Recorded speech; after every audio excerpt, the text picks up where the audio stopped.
आपण पाहत आहात लोकधारा मराठी न्यूज, आवाज जनतेच्या हक्कासाठी।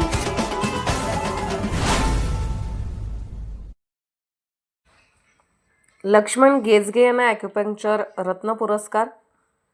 जाडरबोबलाद येथील सुप्रसिद्ध ॲक्युपंक्चरिस्ट लक्ष्मण गेजगे यांना 19 जुलै रविवार रोजी Ayush international medical association AGMA मार्फत अतिशय प्रतिष्ठेचा महाॲक्युपंक्चर रत्न पुरस्कार 2026 मोठ्या थाटात उपस्थित मान्यवरांच्या हस्ते यशवंतराव चव्हाण नाट्यगृह छत्रपती संभाजीनगर औरंगाबाद येथे देण्यात आला।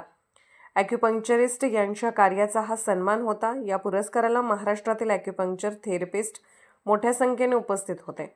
प्रमुख पाहुण्यांमध्ये मराठी सिने कलावंत डॉक्टर सुयोग गोरे, ॲडव्होकेट नाझीर काझीसाहेब, प्रदेश अध्यक्ष अल्पसंख्याक विभाग Rashtrawadi Congress party advocate Dattatray Jadhavar, advocate Nagesh Sonone, तर मंचावर प्रमुख उपस्थितीमध्ये chairman doctor Satish Karale, doctor Nitin Raje Patil, Ayush international medical association vice chairman राष्ट्रीय अध्यक्ष डॉक्टर बाबूराव कानडे, डॉक्टर अभिजित कवटकर, श्री प्रशांत सावंत, सौ दिशा चव्हाण, श्री विजय नवल पाटील, श्री तुषार वाघुळर्दे, डॉक्टर राजेंद्र गोऱ्हे व इतर आयुष इंटरनॅशनल मेडिकल असोसिएशन पदाधिकारी उपस्थित होते।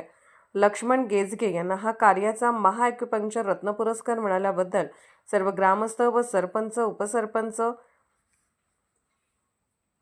शिक्षक व भाजारांग होकले, शिवकांत गेजगे, संजय कांबळे, मयूर काटे, सचिन भजंत्री, मित्रपरिवार कौतुक होत आहे व शुभेच्छांचा वर्षाव होत आहे।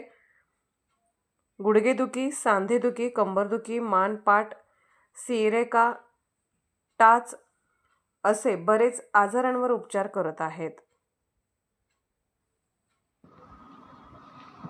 लोकधारा मराठी न्यूजला लाईक करा, शेअर करा आणि सबस्क्राईब करा।